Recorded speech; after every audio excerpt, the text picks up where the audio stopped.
आप क्रोनोलॉजी समझ लीजिए, पहले सीए भी आने जा रहा है, सीए भी आने के बाद एनआरसी आएगा, और एनआरसी सिर्फ बंगाल के लिए नहीं आएगा, पूरे देश के लिए आएगा।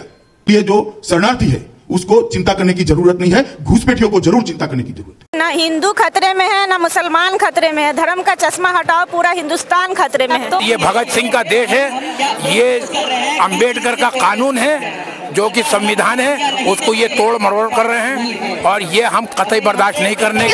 इस बिल से सिर्फ मुसलमान खतरे में नहीं है, इस बिल से हर वो शख्स खतरे में है, हर वो फर्द खतरे में है जो इस सोसाइटी के सबसे लोअर रंग में रहता है, जो सोसाइटी के सबसे निचले स्तर पर रहता है, जिसके पास खाने को। अमित शाह जी का स्टेटमेंट है, वो ये कह रहे हैं कि पासपोर्ट और आधार कार्ड और वोटर आईडी कार्ड कोई आपकी पहचान नहीं हो सकता, आपकी नागरिकता हमारे मुल्क में हमारे रहने की पहचान नहीं है। तो आप बताइए 20 सालों से आप तो फिर भारत का तो कोई हुआ ही नहीं, लोगों को पता नहीं चलेगा। सामने से लोगों को ये लोग कहना चाह रहे हैं कि हम मेजोरिटी में आए, हमें वोट मिली, सरकारों ने वोट, हमें लोगों ने वोट दिया है, हम जीत कर आए हैं। तो उन लोगों को लगता है ये कि आप जब हम सरकार में बैठे तो कुछ भी कर सकते हैं, तो किसी भी तरीके के बिल लाए, एनआरसी लाए, सीए लेकर आए, ये इन चीजों को इंक्लूड करेंगे और लोगों को तड़पा तड़पा के रफ्ता रफ्ता मारेंगे।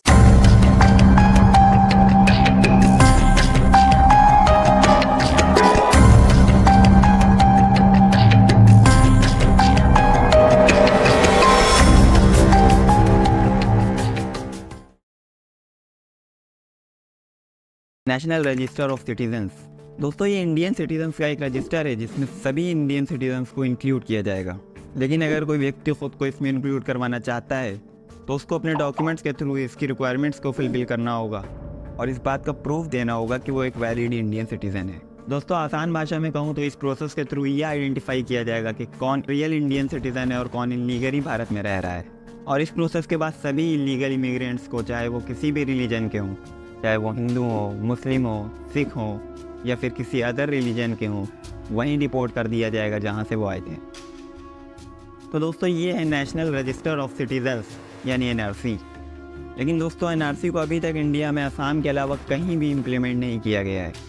दोस्तों, असम में जब एनआरसी को इम्प्लीमेंट किया गया था तो लोगों से ये कहा गया था कि आपको इस बात का प्रूफ देना होगा कि आप या आपकी फैमिली मीन्स पेरेंट्स या ग्रैंड पेरेंट्स 1971 से पहले से इंडिया में रहते हैं, तभी आपको एक वैलिड इंडियन सिटीज़न माना जाएगा। और दोस्तों, आप ये जानकर हैरान रह जाएंगे कि वहाँ 19 लाख लोग इस बात को प्रूफ नहीं कर पाए थे और इतने ज़्यादा वियर्ड रिजल्ट्स देखने के लिए मिले थे कि लोग शॉक थे उन रिजल्ट्स को देखकर। जैसे विधायक रह चुके लोग, 18 साल आर्मी में सर्व कर चुके लोग एनआरसी लिस्ट से आउट थे, और कहीं कहीं पर तो पूरी फैमिली एनआरसी लिस्ट में थी और माँ का नाम लिस्ट से आउट था, कहीं पर बाप का नाम लिस्ट से आउट था, कहीं पर भाई का, तो कहीं पर बेटों का नाम लिस्ट से आउट था। असम के दरांग जिले के खरपेटिया इलाके में रहने वाले उत्पल शाह के परिवार के सभी सदस्यों का नाम 1 साल पहले प्रकाशित हुई एनआरसी की ड्राफ्ट लिस्ट में शामिल था। इसीलिए परिवार कुछ महीने तो सुकून में रहा, लेकिन जब 26 जून को प्रकाशित हुई नई एडिशनल ड्राफ्ट एक्सक्लूजन लिस्ट में उनकी मां माया रानी शाह को डी या डाउटफुल वोटर बताया गया, तब अचानक सभी के होश उड़ गए। और ये स्कूल सर्टिफिकेट है 71 के पहले मेरे माता जी का, और ये हमारा दादू का 66 का बाइकल है, वोटर लिस्ट 35 कॉपी लिखी सी 71 का, 51 का एनआरसी में हमारे दादू का नाम है, 51 के एनआरसी में दादू का नाम है। एक दिन अचानक घर में पुलिस आ गई।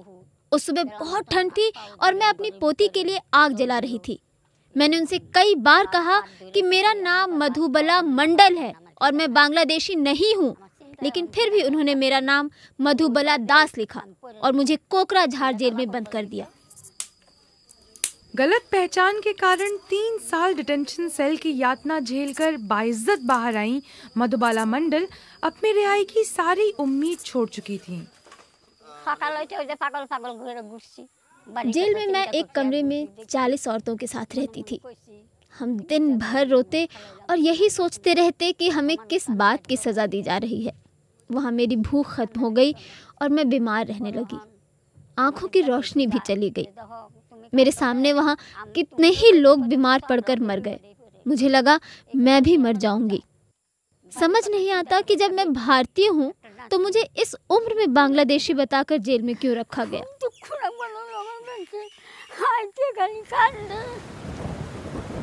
दोस्तों, अब हम देखेंगे कि आखिर एनआरसी और सीएए को कंबाइन करने पर ऐसा क्या रिजल्ट निकलता है जिसकी वजह से इनको स्पेशली मुस्लिम्स की तरफ से एग्जैजरेटेड रिवॉल्ट फेस करना पड़ता है।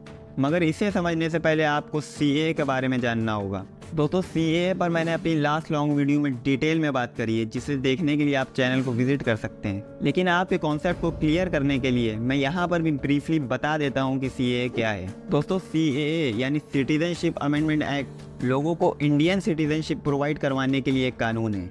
इसके अकॉर्डिंग पाकिस्तान, बांग्लादेश और अफगानिस्तान से आने वाले हिंदू, सिख, ईसाई, बौद्ध, जैन और पारसी धर्म के लोगों को ही नागरिकता दी जाएगी, मगर मुस्लिम्स को नहीं दी जाएगी। बस दोस्तों यहीं से अगर हम CAA और NRC को कंबाइन करके देखेंगे तो समझ पाएंगे कि आखिर लोग कहना क्या चाहते हैं और क्यों इसके अगेंस्ट प्रोटेस्ट कर रहे हैं। दोस्तों लोगों का कहना है कि मुस्लिम्स के अलावा अगर किसी और रिलीजन का कोई व्यक्ति NRC लिस्ट से आउट होता है तो उसको इलीगल इमिग्रेंट तो माना जाएगा, लेकिन उसको CAA के अकॉर्डिंग दोबारा इंडियन सिटीजनशिप प्रोवाइड करवा दी जाएगी। वहीं अगर कोई मुस्लिम व्यक्ति NRC लिस्ट से आउट होता है तो उसको दोबारा इंडियन सिटीजनशिप प्रोवाइड करवाने के लिए कोई कानून ही नहीं है। तो दोस्तों ये था NRC और CAA कॉम्बिनेशन का रिजल्ट। अगर आपको वीडियो इन्फॉर्मेटिव लगी हो तो वीडियो को लाइक करें और ऐसे ही और वीडियोस देखने के लिए हमारे चैनल को भी सब्सक्राइब करें।